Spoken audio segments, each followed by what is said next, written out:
Hello WhatsApp guys, another ব্লগে হুসাইন। আসসালামু আলাইকুম, কেমন আছেন? আশা করি ভালো আছেন। আমিও আপনাদের দেওয়া অনেক ভালো আছি।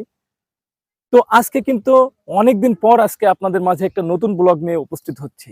সেই ব্লগটি হচ্ছে একদিকে মেহেরপুর জেলা আর একদিকে কুষ্টিয়া জেলা। তো মেহেরপুর জেলা আমি যে জায়গায় অবস্থান করতেছি এটি হচ্ছে সেই মেহেরপুর জেলা। এখন বর্তমানে এই নদী পার হয়ে এসে আমাকে কুষ্টিয়া জেলায় যাওয়া লাগবে। তো কুষ্টিয়া জেলার যাওয়ার জন্য যে আমরা যে কারিকলম বা যে নৌকাটা ভ্রমণ করব, সেই নৌকাটা কিন্তু নদীর ওই পারে অবস্থান করতেছে। আসার পরে কিন্তু আমরা বাইক নিয়ে আমরা এখন অবস্থান করব।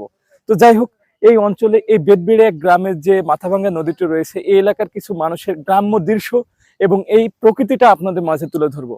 তো চলেন যাই, দেখি কত সুন্দর সেই জায়গাটা। তো আমার সাথে যুক্ত হয়েছে আমার ছোট ভাই জাফর ইকবল এবং ছোট ভাই আসিফ ইকবল। তো আজকে আরো একজন উপস্থিত হয়েছে, আমার স্নেহের সেই কলিজা, আমার সেই হুমায়রা পাখি। হুমায়রা, হাই বলো। High high high tata. তো আমি দেখতে পাচ্ছেন আমার মেয়ের এখন গাড়ির উপরে বসায় রাখছি। তো আমি এখন বর্তমান মেহেরপুর জেলা থেকে কুষ্টিয়া জেলা অবস্থান করার যার জন্য আমাকে যে নদীটি পার হইতে হবে সেই মাথাভাঙ্গা নদী।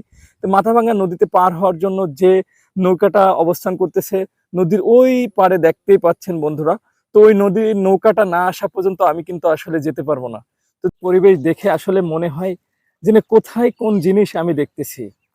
আসলে এই জিনিসগুলো আসলে মনে পড়ে যায় ছোট্টবেলাকির কথা। আসলে মানুষ অনেক কিছুই মনে করে। গ্রাম্য পরিবেশ আসলে যে যেখান থেকে দেখতেছেন না কেন, দেশ এবং দেশের বাইরে থেকে দেখতেছেন, আসলে এরকম পরিবেশ বা এরকম সুন্দর মুহূর্তগুলো আসলে আমরা অনেকে মিস করি।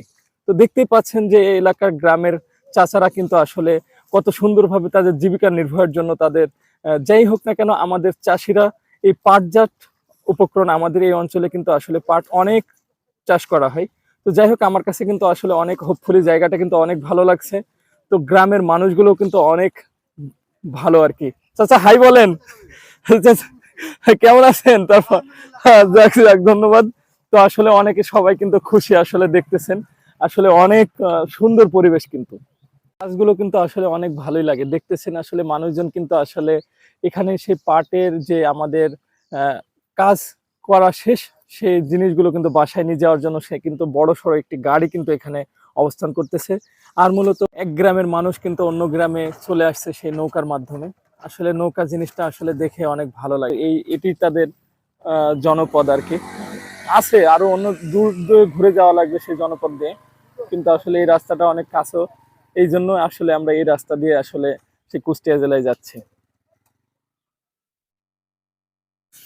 মামনি, নৌকাতে উঠবা? নৌকাতে উঠবা আম্মু?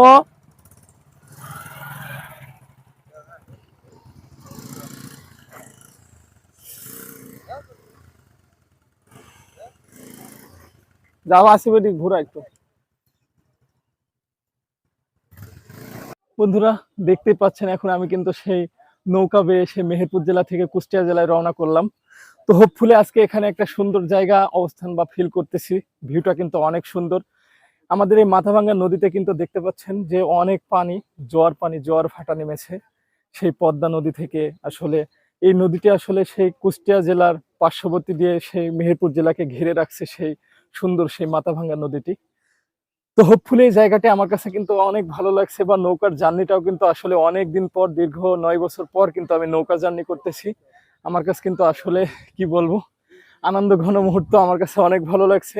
বন্ধুরা, আপনাদের যদি ভালো লেগে থাকে অবশ্যই আপনারা আমাদের এই বেদবিড়িয়া সেই মধ্যকার স্থান শেখ তেকালায় যাওয়ার পথে যে নৌকাটি পেয়ে যাবেন, সেই রাস্তাটা আপনাদের ঠিকানাও আমি লোকেশন দিয়ে দেবো ইনশাল্লাহ। তো যাই হোক, যদি ভিডিওটি ভালো লেগে থাকে অবশ্যই আপনারা লাইক কমেন্ট শেয়ার করে রাখবেন। এ বলে আজকের ভিডিও আমরা এখানে শেষ করতেছি। আসসালামু আলাইকুম।